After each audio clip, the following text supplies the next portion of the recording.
रूही ने आखिरकार नाहर जी के बच्चे को जन्म दिया। दोस्तों, ये वो पल था जिसका इंतजार नाहर और रूही ने बरसों से किया था। लेकिन खुशियों के इस मौके पर भी साजिशें थमी नहीं।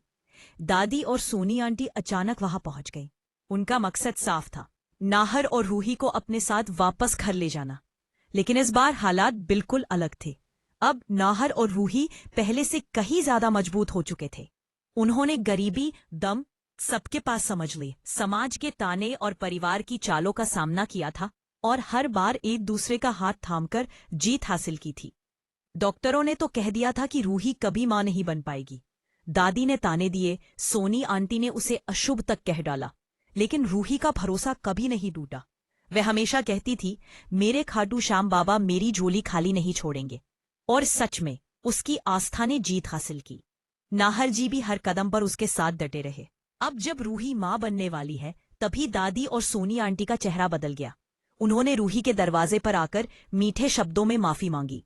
लेकिन रूही समझ गई थी कि ये सब सिर्फ उसके बच्चे और घर के वारिस के लालच मैं है।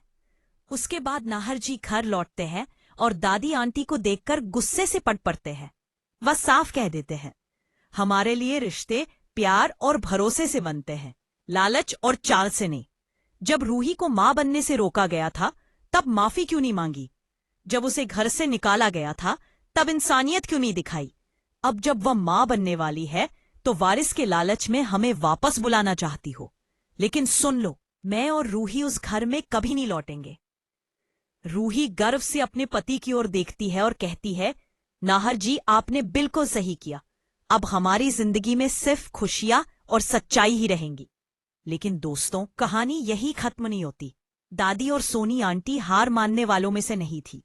उन्होंने एक नई चाल चलने का फैसला कर लिया। उनका इरादा है कि जूही को रूही के खिलाफ इस्तेमाल करके उसे घर वापस लाया जाए। तो अब आगे देखना दिलचस्प होगा। क्या दादी की ये नई चाल कामयाब होगी, या नाहर और रूही एक बार फिर अपनी मजबूती से सबको चौंका देंगे? /people भी कमेंट्स बिलो।